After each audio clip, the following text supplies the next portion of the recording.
All right. Do not adjust your screen or listen to change your dial. This is the pregame show with Bucks Report and Sports Talk Florida. My name is Gene, and my co-host Jim. Jim Williams here from Sports Talk Florida. Gene and I will be with you for the next hour as we begin the process of counting down to a game that may not look like much on paper, but as Gene and I know, there's never an easy game with the Bears when it comes to the Buccaneers, right, Gene? They are our dreaded rivals going way back past the 80s. So. As you said earlier before we went on the air, as Chris Berman likes to say, the Norris Division. Back in the day, we used to go to Chicago twice. You know, we play Chicago twice a year, play Minnesota twice a year, play Green Bay twice a year, play Detroit twice a year. So I'll tell you what, I don't miss going there in the winter time. So the Bucks have a really what should be, and Gene, on paper, what should be an easy game this afternoon. But as Kenny Mayne once said, they don't play it on paper, they play it on television. So we'll see how it works out. That is right. I mean, when you look at the overall series, the Bears have had the Bucks number. So this will not be an easy game, despite what a lot of people think. And I realize with COVID protocol, I don't know if you have the injury report in front of you. There are a lot of players out that we should be able to that you would think we would be able to see, but because of COVID protocol, it's you've got players that are out on both sides, on both teams. So this is going to be a great game.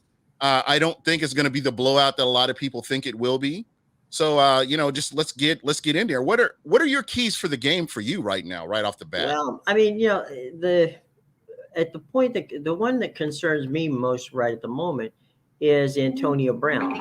I think that not having Antonio Brown has been will be something that will be of interest to the Buccaneers, because Brady has his favorites, and Antonio Brown is one of them. And so my hope is that it's not like they don't have other options. And my guess is that they will, he'll find guys like Mike Evans. He'll find Cameron Brate. He'll find Leonard Fournette, people like that. Chris Godwin, yeah, absolutely. Godwin. I mean, there's not the one thing that Tampa Bay has that's difficult to do is to stop one person, right? And that, I think, has been Brady's MO. Under these circumstances, is that he always has a second pick, and I think that's where we really are going to see some good stuff this afternoon. Is who's going to be that second guy? Who's going to be the third guy? Who's going to he's going to dump it from hither to yon to different people. So my guess is that's the way it goes. We got Carlton Davis, Richard Sherman on the defensive side are the key players that aren't playing. Antonio Brown with the ankle. Now he's questionable. Right. Gronk is out for sure. So we'll see. I mean, it's going to put the offense to a test, but we are talking about one of the best offenses in pro football. I think one thing that we have to really consider too is the importance of the back end of the season. If we don't have to rush these guys back, I think it's important to let them come back 100%. I know players want to get back in the game, and it's all about wins and losses. But at the end of the day, you don't want to rush somebody back from an injury where they end up re-injuring whatever it is they have, and it sets you back even further as you're going towards that playoff run. So, Gene, I think you really hit on a very important point, and that is if you can manage your injuries. That's the key. We got Ralph Johnson, who says that that Mike Evans is the guy who's going to step up today. He also thinks that Chris Godwin's going to step in and be here for the Buccaneers. And he's probably right. Those two guys have the talent. But Gene's point is very important, and that is if you can win games, whether winning ugly or however you win, right? If you can win them while you're mending back, that's the key to winning championships. You win Exactly. championships when you can win, when you're not at full strength. And so far, the Buccaneers have had dings starting from day one all the way through, but they've been able to manage it. So, Gene, your point is spot on. Yeah, most definitely. And another thing to consider, the Bucks are 5-1 with a Right. decimated secondary. Mm-hmm. And that's definitely something to keep in mind as well, is just being able to have that. You Yeah. know, you're getting better. These guys are getting better. I'm sure that we'll see the majority of our secondary back after the back end of the season. And Mm-hmm. I've mentioned this before. It's going to be very important for the players that are out there. They're getting all these valuable reps right now, Sure. and I believe they'll be able to contribute on the back end of the season as well. Well, that and you pointed on the situation of depth, and depth is so important when you get into the back end, as you said, the back end of the season. Look what happened out of the bye week last year, right? They came back healthy. They had that half in Atlanta, which they definitely don't want to remember. And then all of a sudden, from that second half on, they didn't look back until they were standing up getting the Lombardi trophy.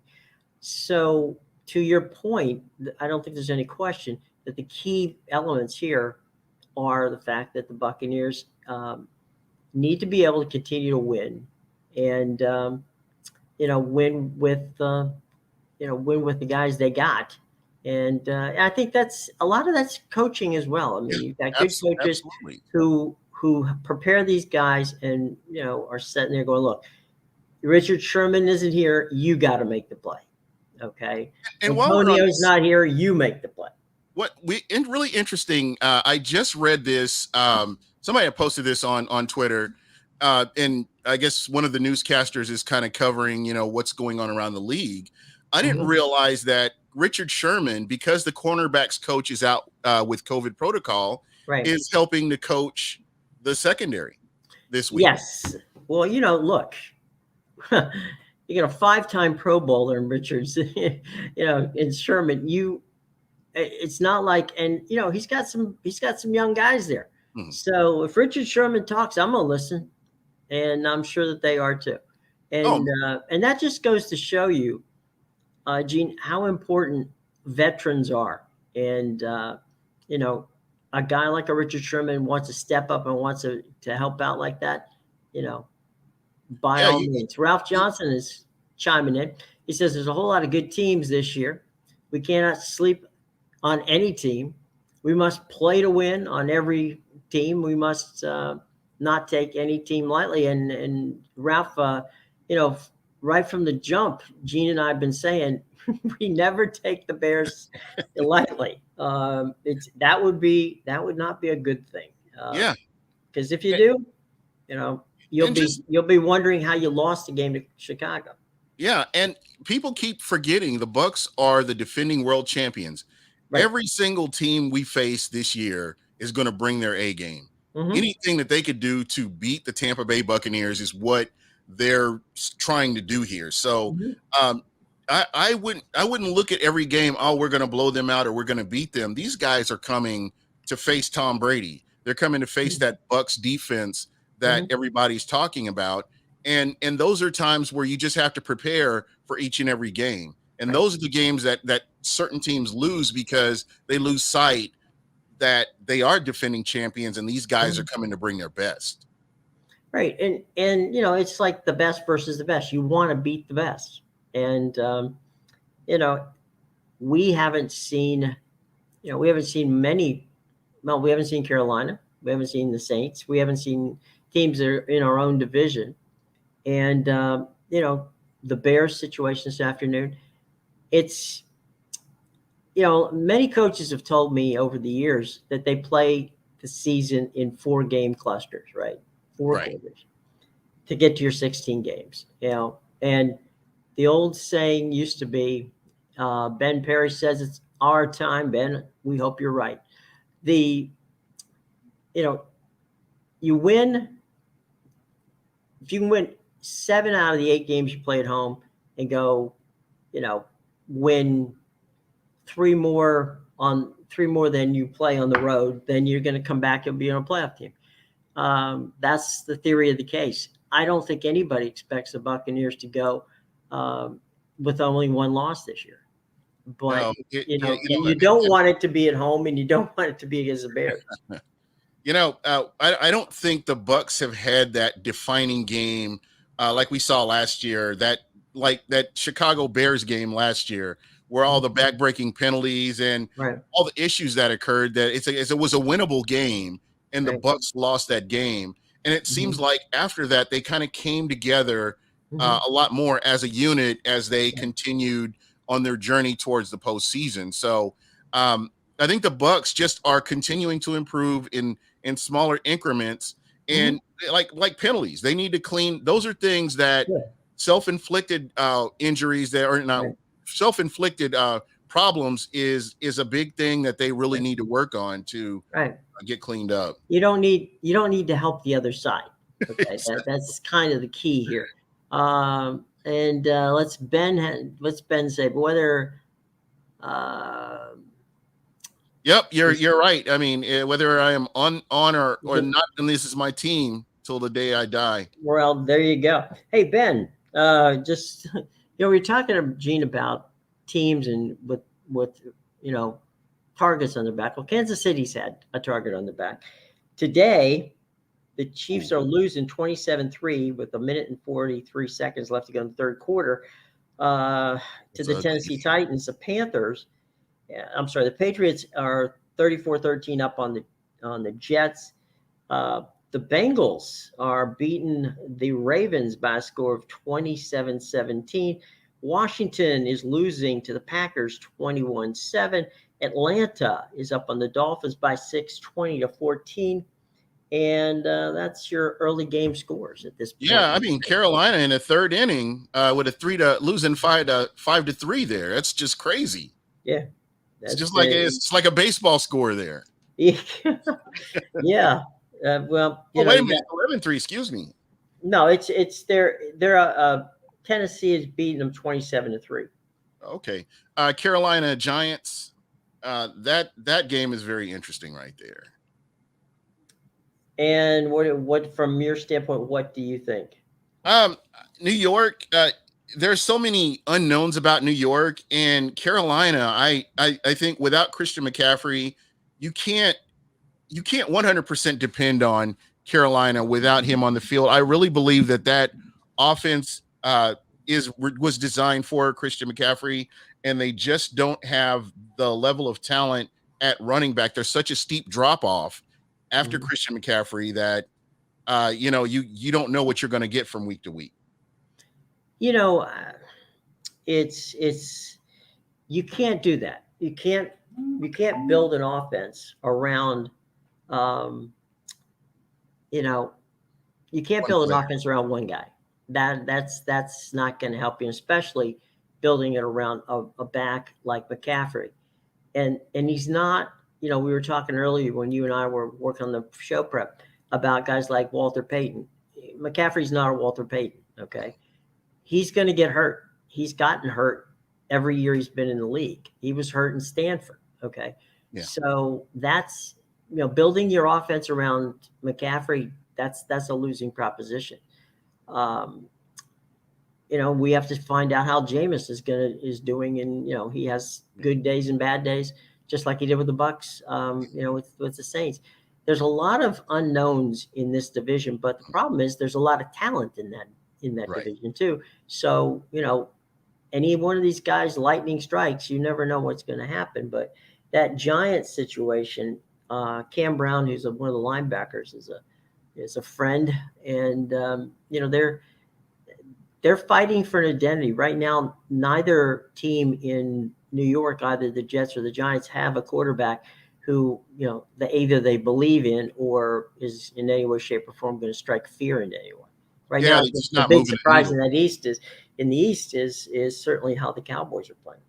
Yeah, I mean, look at the Jets. I think their quarterback is out for the game, I believe. With an injury. So it'll be interesting to see how they come around with that. I'm not quite sure they're bringing Namath out of the booth yet, but it's quite you never know, right? Yeah, and as Bucs fans, we totally understand now what how important it is to have that quarterback under center, how important it is to have the right coach under, in, coaching the team, and how important it is to have your general manager running the show. When you have those three components, it's just incredible what a team can do, what a turnaround that you will see. And I know that, earlier you kind of mentioned Jameis Winston.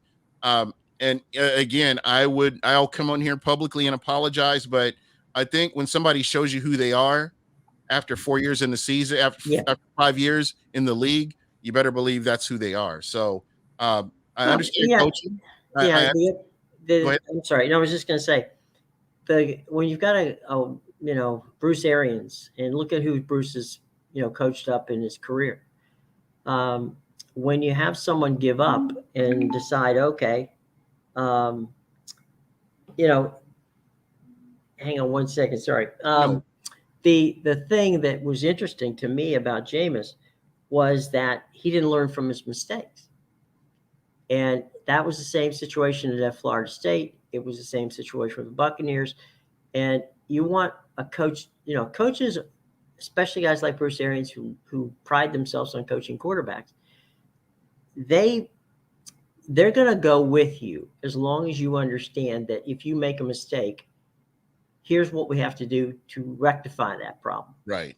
If, on the other hand, you choose to make that mistake over and over and over again, you're going to lose the ear of the coach. And when somebody like a Bruce Arians decides, you know what, I'm sorry, as much talent as Jameis has, and there's not a person on this planet in the football business who will not tell you that Jameis Winston is a talented young man. Mm-hmm. It's just a matter of, can you get him to do what he should be doing versus what we've told him not to do time and time and time again. And that's the problem now. It's Sean Payton's problem now. It's not Yeah. Bruce Arians. So we'll see. But again, he can be someone who on any given Sunday can give you a lot of grief. Yeah. And then on the other hand, like I've always said, I mean, just following the Bucs and talking about him year after year, he's a blessing and a curse, because he can give you a beautiful game, no turnovers, multiple interceptions or multiple, touchdowns. And again, the next week it's just this not consistent. And I love watching him play. I enjoyed, there were memorable games that he had, but at the end of the day, you have to be consistent, Right. week in and week out. That's, you're expected to do certain things, and when you don't meet those expectations, I mean, what can you say? And regardless of how people viewed him one way or the other, there were games where he was magnificent, and there were other games where you're just like, wow, what is this guy thinking? So I think what Sean Payton is doing right now, them having a dynamic running back like a Alvin Kamara, has kind of helped to kind of settle him down a little bit. But at the end of the day, there have been plays where you see that old Jameis trying to come out, and again, it's just not anything that's consistent. No, and I think part of the problem is with Jameis is that, and let me just say this: I'm this is not about him and what goes on off the field. Okay, Oh, his absolutely off the not. field issues. This is what happens when you've got a guy and you want to make certain that that this guy is your guy, right? And when you get that, you want to make. Okay, I think we lost Jim here momentarily. We'll get him back on here in just a moment. But yeah. Again, this is not bashing him. He's again somebody that the Bucs are going to face next week, and eventually we will we'll talk about that a little bit more. But again, guys, I want to get your thoughts in the chat. What do you think about this game, this upcoming game with the Chicago Bears? I am gonna let me go ahead and open up the phone lines. I haven't really got a chance to do that, but I'll go ahead and I'm going to put the number down here, 813-358-8154. Just in a few, couple sentences, let us know your thoughts and, what you think about, what the Buccaneers are doing right now. And how do you feel about this upcoming game? So again, that number is 813-358-8154. Yeah, give us a call and let's talk about it. But kind of getting back to the game, you have a rookie quarterback in at starter, and they've got some key pieces out there that they can work with, but just they have been so decimated by either injury or just there's an issue with. Oh, we've got Jim back here. That was my fault. I'm doing a little producing and talking at the same time. He's multitasking over here. Yeah. Hey, Will the Brewer, how you doing? Willie Graham, how are you guys doing? Thank you for checking out the show. I appreciate your input in the chats as well. Ralph Johnson, thank you. Ben Parrish, as always, I appreciate your input as well. Rich 0665, thanks a lot. Again, the phone lines are open because again, this is a fan show. I do want to get you guys involved and kind of hear what you have to say. 813-358-8154. So if you guys get a chance and you want to call in, definitely love to hear from you. Absolutely. It's always good to hear from the voice of the fans. Exactly. I think that's what really gets lost, with in the sports industry. There are people that want to say, this is what they feel. And they don't really get to hear from the fans and what the fans' perspectives are. So, the other thing too, that we all want is we want to hear what they feel from a standpoint of,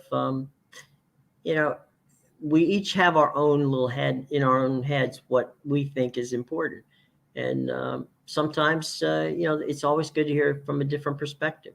Yeah, and, absolutely. Great to hear, from the fans and what they expect this afternoon. So we'll see how. By the way, there's no change in any of the scores. Well, wait a minute. The Patriots have just gone up on the Jets, 34-13. So it looks like nothing's changed between the Patriots and the Jets, even with Brady gone.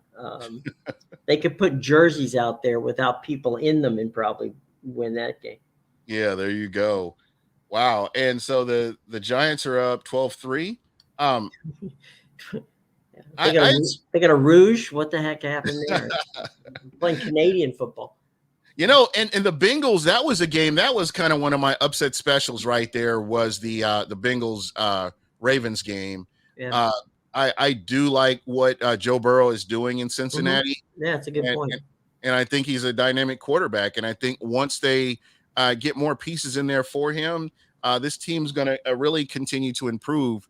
Hopefully we can see the offensive line get better for him and even more time to throw. But I think he's been manufacturing passes without a good offensive line. So it's really exciting to get to watch him play. Well, Lamar Jackson has done such a wonderful job with Baltimore. Oh, most definitely. And he's a human highlight reel, but he also somebody drives, Jimmy Harbaugh crazy. Or John Harbaugh, I'm sorry, crazy. From the fact that his running is something he absolutely needs, meaning the Ravens need, but is something also that causes, the offensive coordinator and Harbaugh, like, okay, that's okay. Just, you don't have to get that extra 3 or 4 yards. You could just slide or you could go out of bounds. Don't take any chances. The thing the Ravens have been doing, and I know with 34 seconds left in the third quarter with a 10-point lead, they've won 3 games in the last possession.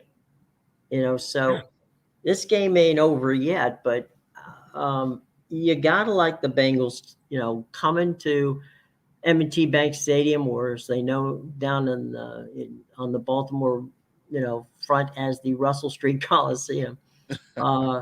It's going to be a fun final quarter down there because the Ravens and the Bengals, to me, that's probably the game of the day with regard to the competitiveness of it. Really it looks like we've got Scott Steen in.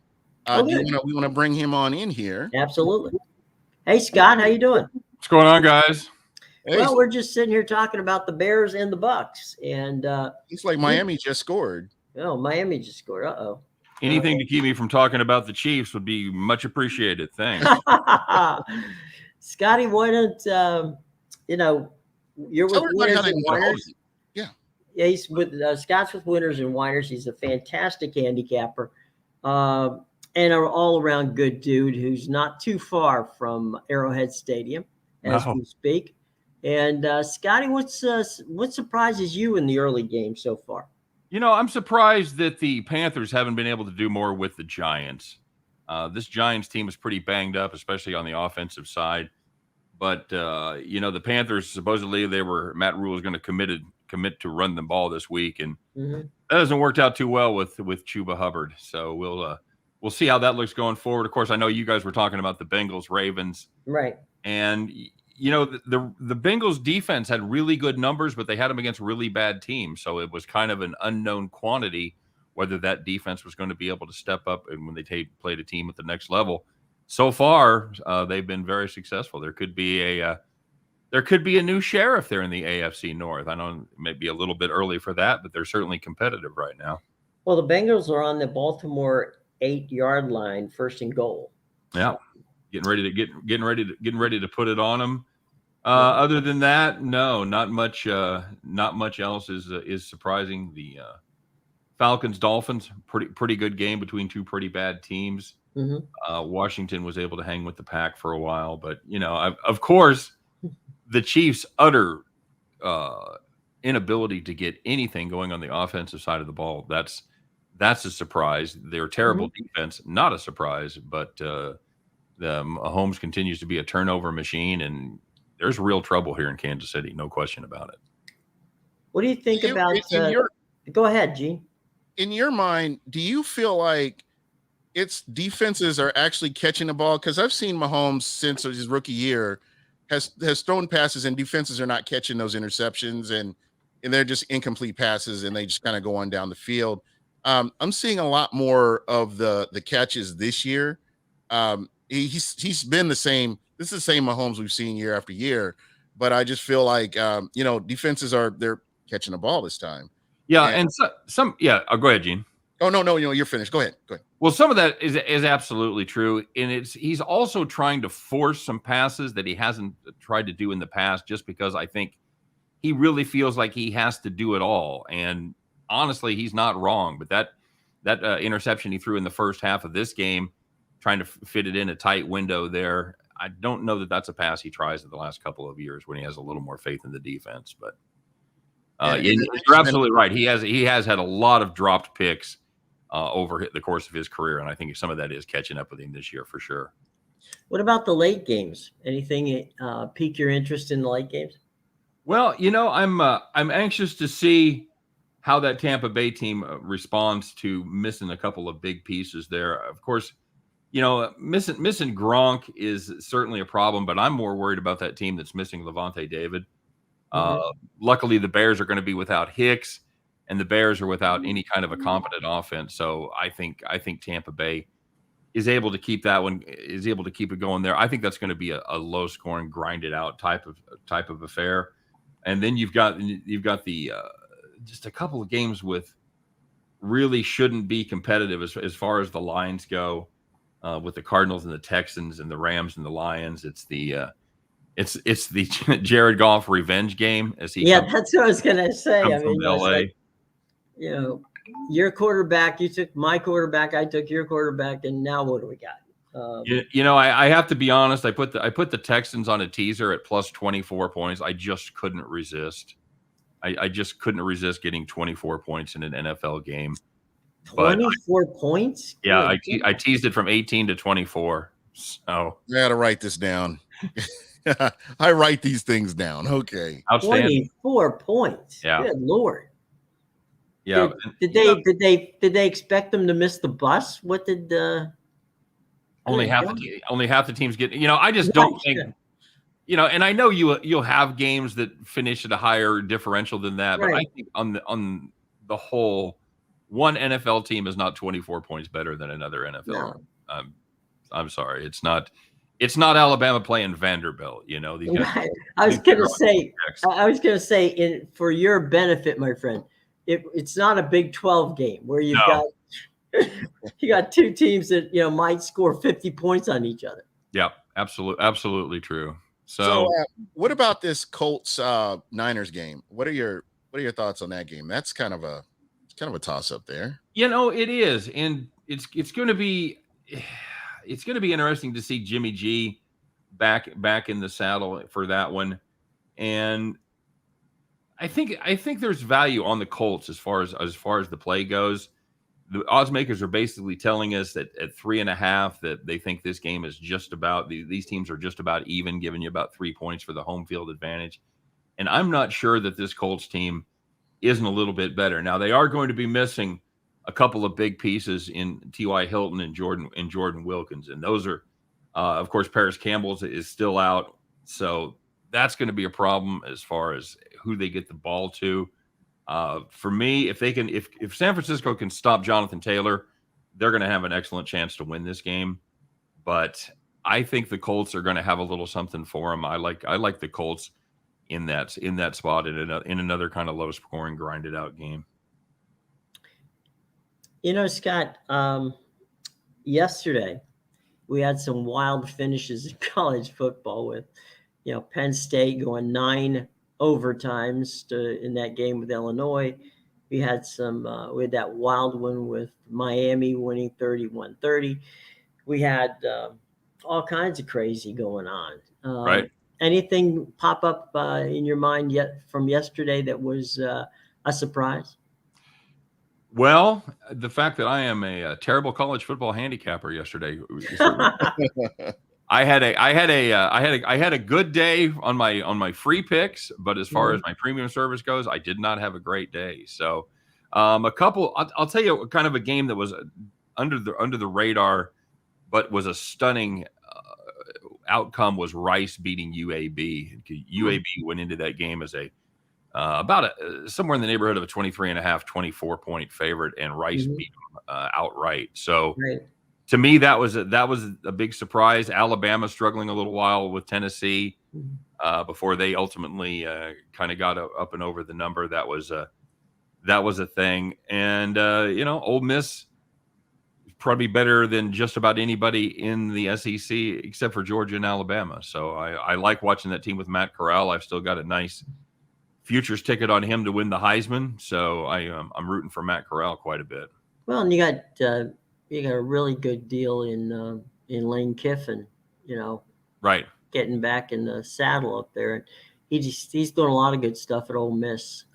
There's no question about it. The game, I was a little West Coast centric yesterday. UCLA and Oregon. I thought that was a good one. That was a good one. That was unbelievable. Yep. That was really fun to watch. I had the Ducks there, but that certainly could have gone either way.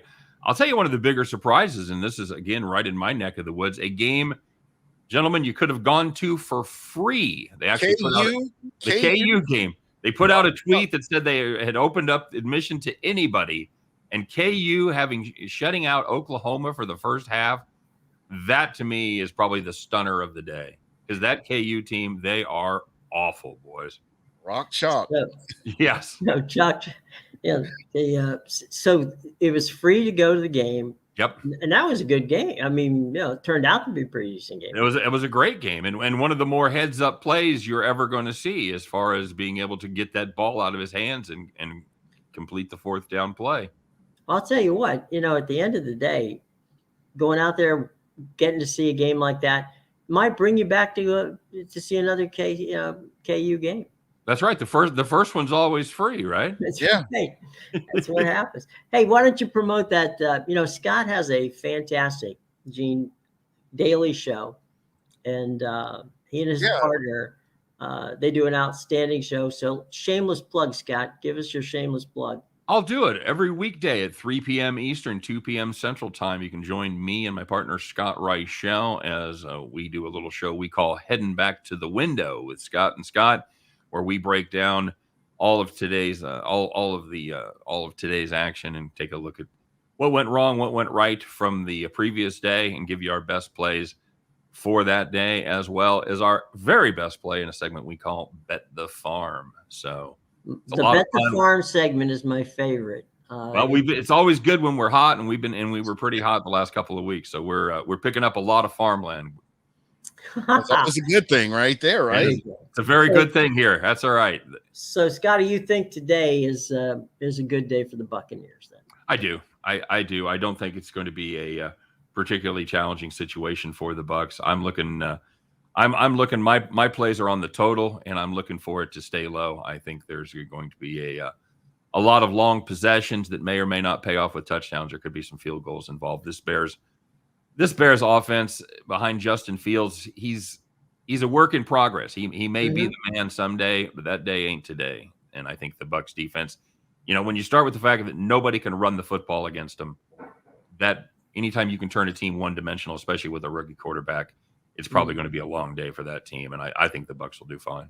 Well, if they take a page out of Jeff Scott's book from last night, South Florida beat Temple and had 415 yards on the ground with 3 guys rushing for over 100 yards. And time of possession, I think that Temple only had the ball for like 16 minutes in an entire game. So maybe they take a page out of that and run the ball and make the game a lot shorter today. Hey, real quick, did you see the time of possession in the Army-Wake Forest game? No, what was that? Wake Forest had the ball 17 minutes. Army held the ball 43 minutes. The game in 70-56. Unbelievable. They held the ball 17 minutes, scored 70 points. That's an efficient offense. That's surgical right there. You remember when Jerry Rice came out of Mississippi Valley State? Mm-hmm. Sure. Okay. I made a phone call to the coach. Well, I actually was going to the athletic director to find out some stats. The coach at Mississippi Valley State answers the phone. I said, this kid, Rice, Jerry Rice, you guys scored 76 points the other day. How did that happen? He goes, we scored every time we had the ball, and we scored every time they had the ball. So that, I guess, is efficient for your second time of possession, right? Outstanding. I'll tell you, Jim drops more names than Tyreek Hill drops passes, guys. It's a beautiful thing. That man knows everybody. Yeah. No, I'm old.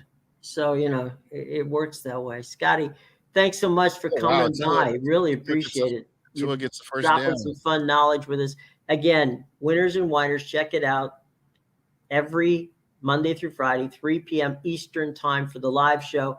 And then, of course, you can catch it on podcasts, wherever you get your podcasts. That's right. And you can interact with us live if you want. Yeah. If you catch the YouTube feed, and it's soon going to be a wider feed. So that's right. Yeah, it's a lot of fun. Definitely come and check it out. Hey, thanks for having me, guys. Had a blast, and hope it ends up better for the Bucs today than it did for my Chiefs. All right, buddy. Have a good day. Be well.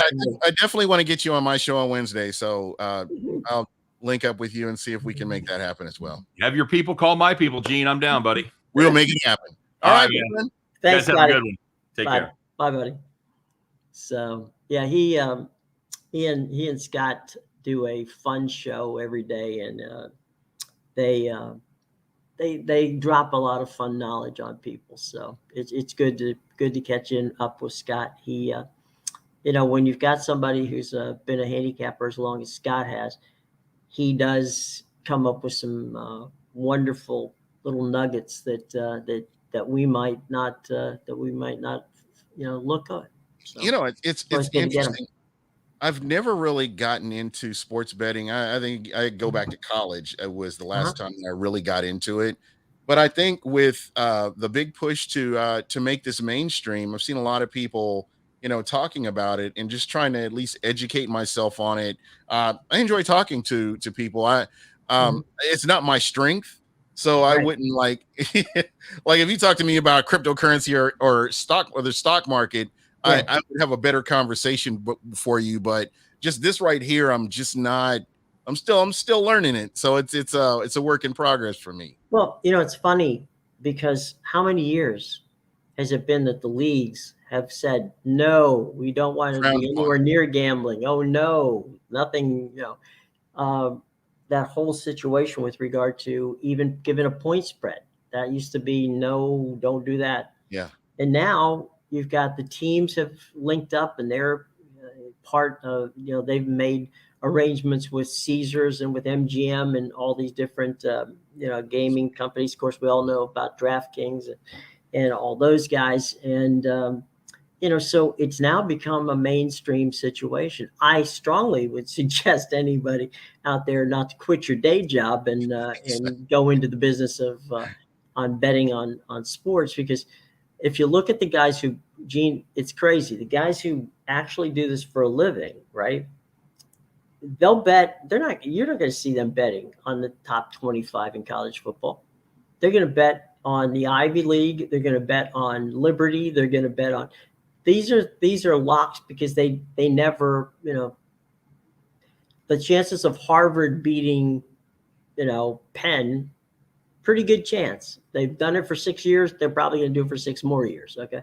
So in that situation, it becomes, very interesting. And so I suggest you watch Scott and Scott show because you learn a lot. Yeah, absolutely. And that part is fine. But if you're just going to bet in the pool, with at the office pool, or, you're betting dinner with some buddies or that kind of stuff. Yeah, keep it cheap. Keep it. Yeah. Don't get yourself. No, this is not some place that you want to just dabble. But it is it's feast or famine. Oh, 100%. And, here, from Washington, D.C. to New York, you can bet in 4 states and never leave the train. You have an app on your phone. You can bet in Maryland, you can bet in Delaware, you can bet in New Jersey, you can bet in New York State, and you can bet in Pennsylvania. So you can never leave the train and lose a lot of money between, betting on different things, or shopping the lines. But, as I said, it's for entertainment purposes only. But, it is good to know, because actually those guys crunch the numbers and they can give you some pretty good information. And this is how naive I was. I didn't realize that whoever the referee crew is factors into how some people bet. Yeah, I had no idea. Mm-hmm.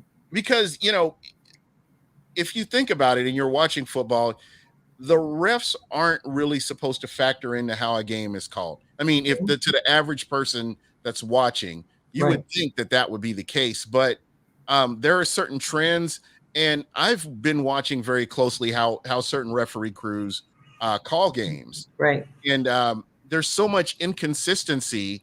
I don't really know how you can kind of factor that in at times, to be honest.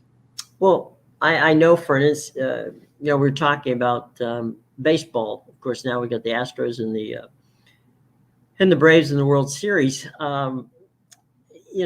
Those people who bet on baseball, they look at guys like, they want to see who's umpiring that day.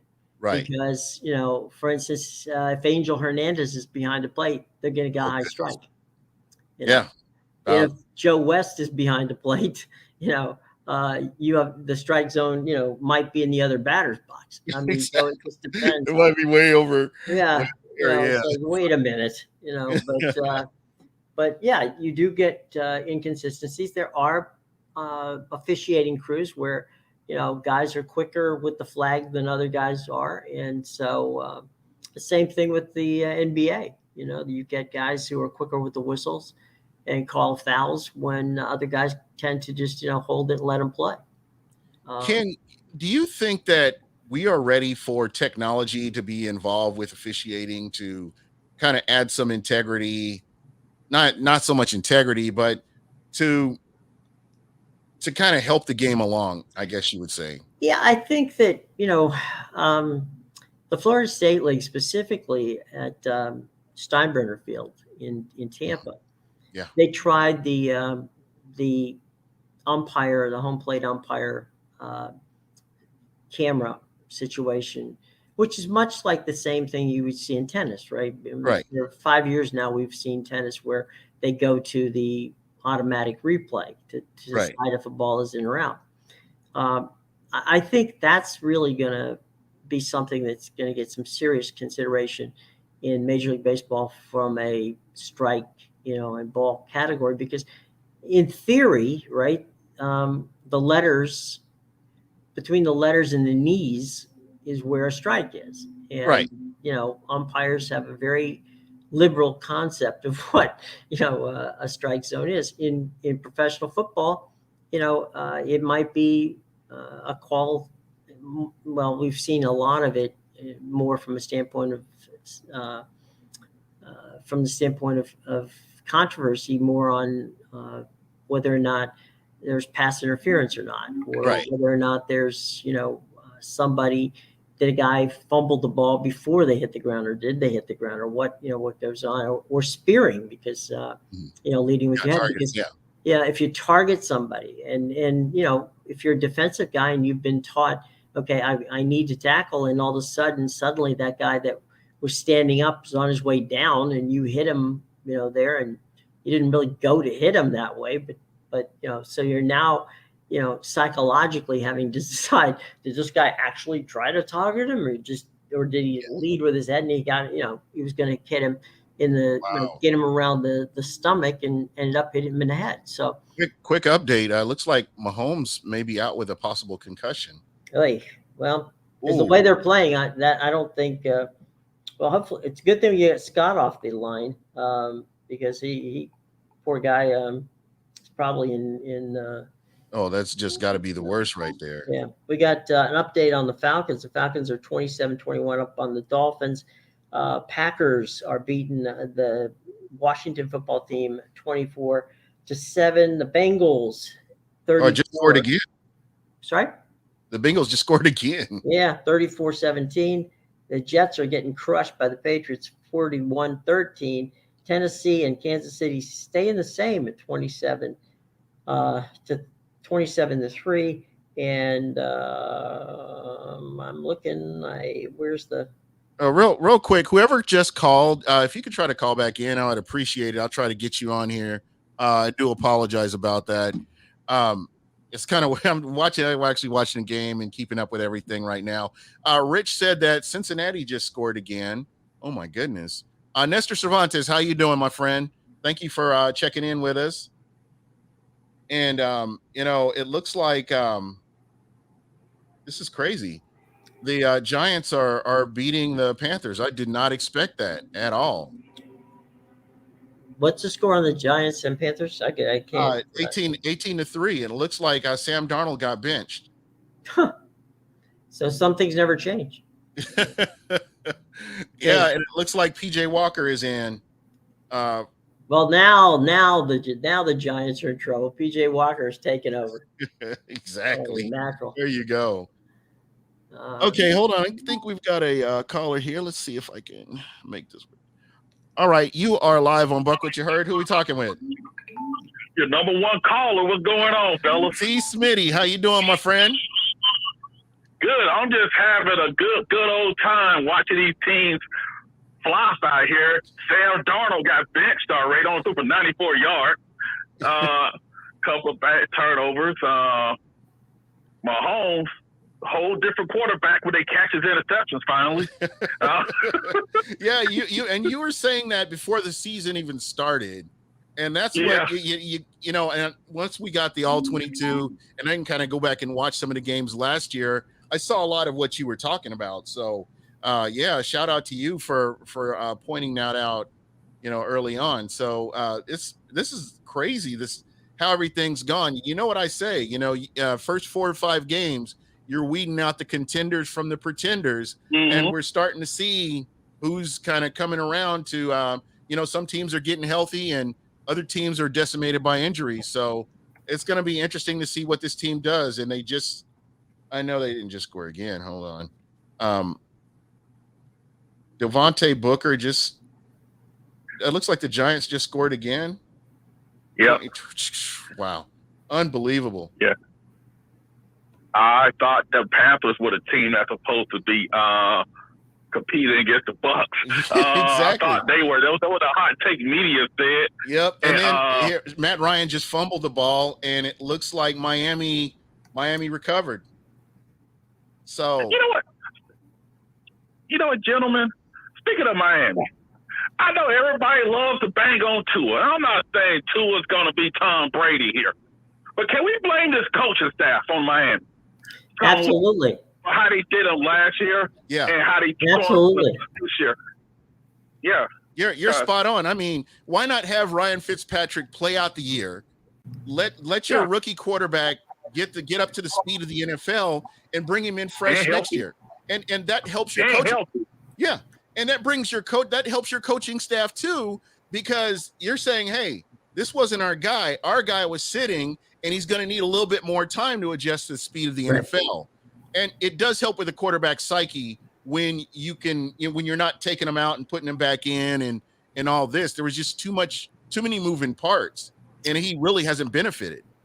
Yeah, and the other part of that is Tua, they're coming up to the trade deadline, and to their credit, they made absolutely certain that people knew that don't call us about Tua, you're not getting him. So you need to put some pieces around him, and that's part of the problem that they have. By the way, just spoke to Michelle Sabin over at Ray J, and it is raining. And check the radar, and it looks like it's going to be raining on and off throughout the game. So we're going to have a wet day at Ray J. So if you're on your way over to the stadium, be sure to prepare.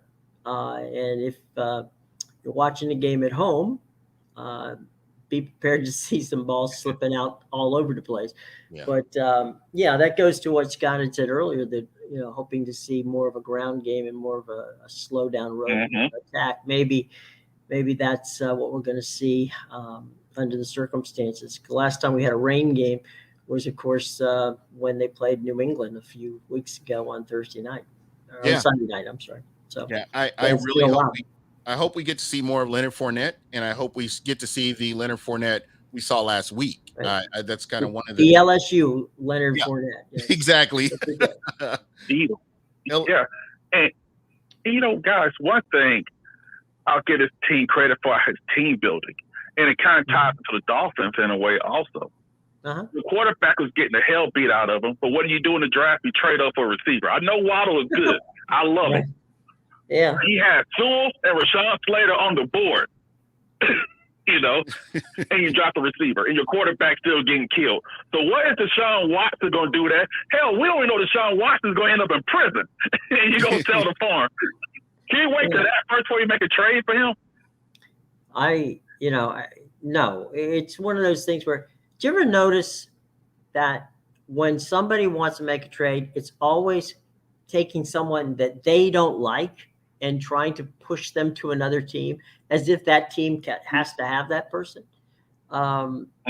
It's one of those weird situations where I want to trade you my garbage for your benefit, tell you what, I'm going to trade you, my backup quarterback for TJ Watt. What do you think? I think I'll pass.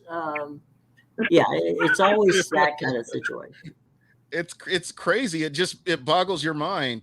But you Jim have a lot of the general managers. Yeah. What goes on behind closed doors between general managers when it comes to trying to request a trade or trying to set up that trade? Is there a lot that goes into it? Yeah. Well, first of all, you have to have your coaches on board. Second of all, you got to talk to your cap people, because if I bring on, this guy, how does it affect my cap? How does it affect, can I trade something of value? And most of the time, as you guys know, it's draft choices. So draft choice, your cap space isn't affected by the draft choices. So can I bring this guy on without having to go and talk to three guys and renegotiate their contracts before I make the trade? So there's a lot of factors that go in. That's why you don't see a lot of, you see it in baseball a lot. Right. Okay? You see it in the NBA a lot. You see it in the NHL a lot of trading. You don't see it in the NFL. Once the season begins, it's very seldom do you see a major player get traded. And a lot of it has to do with the fact you got a 53-man squad. And then, of course, you got 8 or 10, different people on your what we used to call taxi squads. So the general managers have to think, all right, I'm going to go and make this plunge, but it's a tough thing to do, and that's why they don't pull it off that often, is because they just, unless they absolutely need somebody and have to have them. They've got the cap space to bring somebody on, a big name on, then they'll do it. Most of the time, that's done earlier in the season. It's not done, as late as the trade deadline, which is coming up here in a week or so. So I don't expect to see any big name move at that point in time, a large part because, the caps are settled and you have to really the trading in the NFL is probably the most difficult thing to do in season of all the major sports. And so just, I guess there are rumors that float around between GMs. Sure. Do they have like a board? So they don't have, it's not like the draft where they have a board of potential players. It's just, if somebody's name comes up, you go to your cap guy and say, hey, is there any way we can work this contract? Right. Or yeah, you look at the well, it's basically you're negotiating with the team, some players on your team, because you may, as I said before, if I want to add, let's say I want to add an Antonio Brown, okay, and Antonio Brown makes X, and that's going to count against our cap.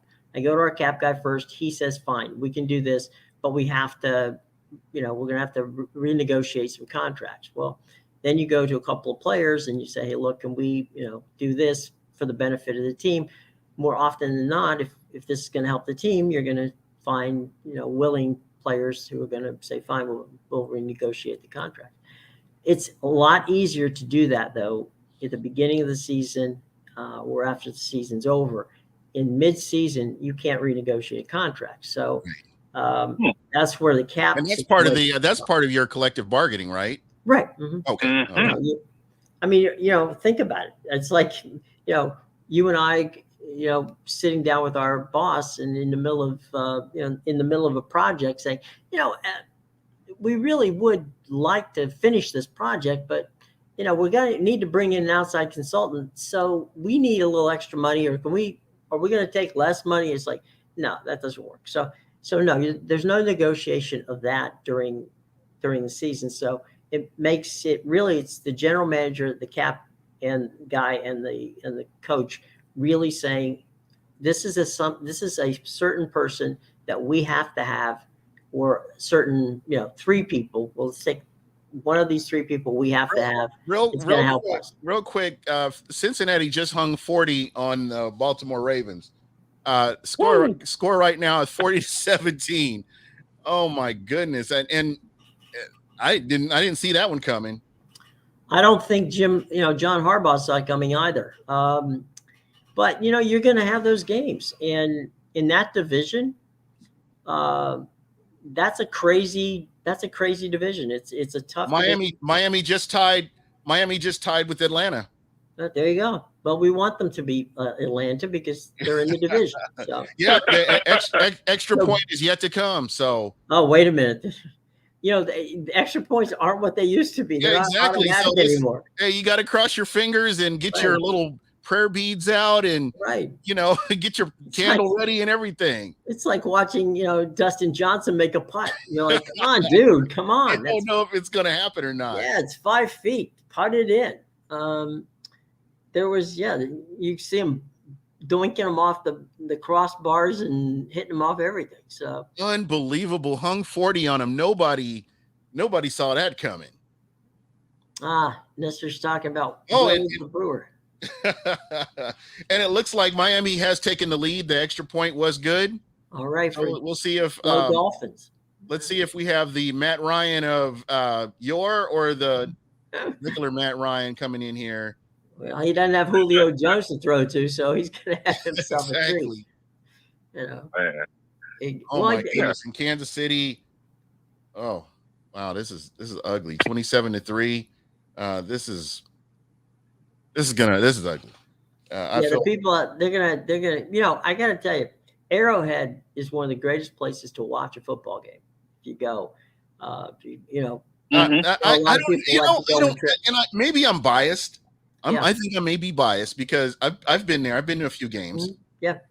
And at the end of the day, it's just like hearing the cannons, because whenever I am at Ray J, I sit right below the cannon, so I always hear the cannon. Yeah. And to me, everywhere I've been, it's just been like I've been to the stadium for the the Arizona Cardinals, and Yeah. it just doesn't have That's character. like an airplane hangar. Yeah, it just doesn't have character, and just Right. Kansas City just turned the ball over again. Oh, well, they it's a got good back. thing. It's a good thing we got Scott before he's now on suicide watch. Yeah. No, the reason I say Kansas City is fun is because, you want to go to a place where people care about the team, Yeah. which they do. They're loud. Mhm. But the other thing is that they give, they're polite. So when something happens and, their team turns the ball, another team does something well, the fans don't get mad if you're, from another. Now, the only place. It's not like going to Philly or going. No, God, no. to an Oakland Raiders game. Yeah, no, you don't. Don't go to Philadelphia wearing any jersey that isn't a Exactly. Philadelphia jersey. Yeah, you And better in some take cases, the phone book around your waist or something. Don't go to a Philly game wearing some other Philly jersey. So it can be mean. But no, you can wear a Bucs jersey at Kansas City. They don't care. The only one, don't wear a Denver Broncos jersey. That's the only one they'll get them off. That may not end well either. No, and if you're going to go to a Raiders game, I strongly recommend you wear black. Doesn't have to be anything on it. Just black is a good thing with the Raiders because they have some serious fans too. But you don't want to do that. Bears fans are a little chippy too. But that's because we're all in the same division. We're all in the same division. It's never been a fun thing. No, it's not. But today, Justin Fields, I don't think this is not playing Wisconsin. So Justin Fields is not going to have, he's in a learning process. He's not Joe Burrow, so either. Yeah. So we'll see. Hey, Smitty, what are your thoughts on the game? How do you see this game playing out today? I think I don't think the Bears have that good of an offensive line. And so since it's going to rain, I want to see Leonard. I want to see, I call him by his government name. I'm sorry, Playoff Lenny. I want to see some Rojo. And I like to get those running backs going, feed that run, and have your offensive line opposed to it. I think Akeem Hicks is not playing today either. No, he's not. So impose your will, because I know a lot of people love the passing game, but the run game is the one where you control the game and impose your will. And plus, it's raining. This would be a good time to not have Tom Brady throw 40-plus times. Yeah. And I think the Bears, like Justin Fields is learning right now. Right. And you might as well start him because the alternatives, Andy Dalton or Nick Foles. You might as well start the kid, see what he has, and play for his next coach next year. But they have to run the ball, and you can't run the ball on the Bucs. Yeah. He's not ready yet to pick them apart downfield. So I think the Bucs are going to cover their spread. And it's a good game for them to get healthy on, prepare for a tough Saints team next week. Yeah, that's kind of where I'm at. Smitty, let me give you some stats, my man, to your point. Yeah. Okay? The Chicago Bears in their last 9 road games are 1-8 against the spread. The Buccaneers in their last 7 home games are 6-1 against the spread. So that would lead one to believe that the Bucs, which is they're laying 12.5 points, that would lead one to believe that the odds makers are thinking with you that they'll cover your 12.5 points. So yeah, I really think so because of this matchups. I think like when they played Philly, I think the Bucs left the points on the board that matchup. And now Justin Fields, but see, I think also Justin Fields can run. Yeah. But it kind of got a blueprint on that, a taste of it when they ran against Jalen Hurts. Right. And and one thing is, I heard someone say this, and it makes sense. A lot of these RPO quarterbacks, they can't throw in anticipation. They have to see it open. It means you're done. And I think this is a game with Devin White because he's better against the run than the pass. Let's just be honest about that. But part of it, in my opinion, was he came to college as a running back. So he didn't have that natural linebacking and coverage like Levante David did. And so he's a hell of a player still. He's got to play to his strengths. And I think this is going to be a game you'll see a lot of Devin White also. Yeah. The other thing too is when you're a running quarterback like Justin Fields, and you see it with Lamar Jackson and other guys like that. When you've got a wet track, you can't set your feet, and so when you throw the ball, your accuracy is just not there, and so it's not. It's both wind and rain affect quarterbacking more than anything else. And if you're going to get, it's Florida. So if you're going to get rain, it's going to be windy too. Whether it's going to be a lot of wind or a little bit, who knows? But I don't like the idea of Justin Fields, if I'm a Bears fan, running and throwing at the same time. That just doesn't, if he can't set his feet, he's not going to be accurate. Yeah, most definitely. Yeah. And my last thing before I run, thanks for taking my call. I think one thing also that may be understated was when the Bucs played that rain game and that windy game against the Patriots. Mm-hmm. Now they got a better feel because they kind of lucked out at home with the rain, top for one. Because usually years past, they've always had a couple of thunderstorms during these games. And so I think they got a nice break in that. And I just think that the one thing about this Bucs team is they pretty much hammered, for the most part, these mediocre teams also. They handled business. And that was one, and they laid it down. And I just think that, one, the Bears ain't got no chance in the coaching matchup. Yeah, Matt Nagy is a – yeah. No, he's not a coach. He's a play caller, if you get what I'm saying. Yeah. And I think that Todd Bowles, he can try some things, be aggressive, but they don't. But see, Allen Robinson had to play well because the quarterback situation hasn't been great.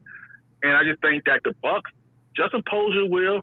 It's not about fantasy point, and just put these guys away early so that you can get some of these young guys, some of these other guys some reps, because it's a 17-game season. People go tweak stuff. You see it now, and that it's like if you can get some carries for Keyshawn Vaughn, give it to him. Let him get some carries in a game where you can be up by double digits more, and just let some of those younger cornerbacks who've been in the reserves, let them get some run, because practice is one thing, game reps is another, even if it's a double-digit game. But hey, you guys have a good one, man. And keep doing the great work, fellas. Jim made me smart today. Thank you. Jim is very educational, I tell you that. We're having some fun here. By the way, just check the AccuWeather radar. There is a cell of rain over top of the stadium as we speak. So kickoff, it's probably going to rain. There's some gap, which would lead one to believe that they might get the first half in, relatively unscathed after the early rain. So it's coming, boys and girls. Yeah. So it's an on and off thing. So we'll see. But at the end of the day, guys, I really think this is going to be as we talked about earlier, it's going to be a slug it out type thing where you just want to grind it and get that victory and get the heck out of Dodge. And cut down on the turnovers and, 100%, and the breaking penalties. That's gonna, you can guarantee a victory if the Bucs can do that, get out of their own way, and not have those self-inflicted problems, issues that they have. I really see this team winning. It looks like Atlanta is getting ready to win this game. They're running down the clock. I think they've got 1 minute and 40 seconds. They're down by 1. And their kicker is Younghoe Koo has really come into his own. So, if even if Miami shuts it down to 4th down, they still will be able to go ahead and win with that field goal. So that game looks like Atlanta has it all in hand right now. So we'll just kind of have to wait and see. But we've been on an hour. I can't believe we've been on an hour. This is crazy. Well, when you're having a good time, it goes way too fast. And it really does. It really does. Yeah. Well, we have to do this again sometime. Yeah, most definitely. I mean, like I said, you're very educational. I love hearing the stories. I love your passion. So there you go. We got that going for us. We got a little AccuWeather radar going for us. We got our scores. Got to give some weather reports. Yeah, we sneak Scott in here to give us some knowledge from that aspect of it. And the Buccaneers, one of the good things, guys, is that They're third in the league in scoring points, so that leads one to believe that they can put points on the board. Yeah, and you're absolutely. playing at home. That's always a good thing. And so we'll see. We'll see. Yeah, if we just got to depend on. TB12 can get going this afternoon. But quick prediction from you on give me a score and give me a nugget. Ooh, I'm bad luck at scores, but I can give you a nugget. All right, you don't have to give me a score. Just I'm assuming you think the Bucs will win. And Yeah, tell me if they're not, and give me a nugget. Yeah, absolutely. I think with the Bucs Mm-hmm. controlling the clock, especially in the second half, I think that's going to be very important. Just kind of like what we saw them do last week against Philadelphia, right? Where they were able to, they were passing the ball, but they were able to sprinkle in the run and extend these first downs and keep their defense, off the field and keep the offense on the field. I think that's the offense is your strength, and that's kind of what you need to see on the field more than anything. And by controlling the clock, I think that definitely helps your defense as a whole as well, considering all the injuries on the secondary as well. I think I'm going to go 31-14, and I think Leonard Fournette gets 2 touchdowns. Oh, nice. There we go. I like it. So I'll go there. I think that the reason I say 31 is because I think they'll get a field goal because that's the way the Bucs are. And I think they're going to score pretty easily on the Bears, and I do think that they might even get a turnover, get a much shorter field. So no pun intended on Justin Fields, but it's going to be a shorter field for Justin. So I don't know. I think the Bucs went 31-14, and as our buddy just said, playoff Lenny comes through well for us today. Yep, I think that's what we're looking at. I would hope that the rainy field would be an advantage for the Buccaneers, being that Tampa is a place that a lot of people don't really do well in, especially weather-wise. So it's going to be interesting to see how that all works out. Well, if you figure that the Bears have practiced all week in 65-degree, 64-degree weather without humidity, and you figure that you're opening the game at 77 degrees at 100% humidity. Yeah. There's going to be some people sucking, they'll be on the oxygen. They're going to be on that oxygen mask pretty quick. And thank God not for COVID reasons. Yeah. But they're definitely going to need that oxygen. Wow. It looks like the Lions have scored already. And it looks like the Eagles have scored already in the late games. What did they just basically, put 7 on the board when they walked out on the field. Okay. I guess every the length of the field is a red zone, I guess. With those guys, it's seemingly, so basically, we were talking about this, the my quarterback versus your old quarterback situation with the Rams and the Lions. It seems like it's already been happening, huh? Yep, there we go. Well, Jim, thank you so much. I really appreciate your knowledge. We're going to go ahead and jump off of here so I can actually get ready for the game. There you go. Have a good time. It's been a pleasure having some fun here on the Buccaneers and Sports Talk Florida pregame show. And Gene, anytime, my man. Hey, I'll definitely be reaching out to you because you're a wealth of knowledge, and again, I appreciate what you bring to it. And Sports Talk Florida is on my rotation. I love what you're doing, and continued success. Please check out Michelle Saban's work. She does an she's amazing game story. She's a wonderful young woman and a very talented one. And we I actually follow her on Twitter. Yeah, absolutely. Follow her on Twitter and Instagram. You'll be seeing pictures right now, I'm sure, from the stadium. She just texted me and said that it's still raining. So by all means, if you want weather reports as well as fantastic information on the game, follow Saban. She's really good at it. And also 100% fan of Bucs Report and what they do. You guys cover the games as well as anybody I've seen, and enjoy all the shows that you guys do on Bucs Report. All entertaining, all good people, all passionate Buccaneers fans. So, Gene, anytime, buddy. It's been a pleasure sharing the afternoon with you. We'll listen to another Gene Deckerhoff. There we go. Clean Gene. And Well, it looks like Detroit. the king of Tallahassee. I'm sorry, what? Detroit just recovered an onside kick against the Rams. And I think they're close to the 50. Sean McVay must be pulling his hair out. I'm sure he is. Poor All Sean. right, my friend. All right. Well, it's been fun.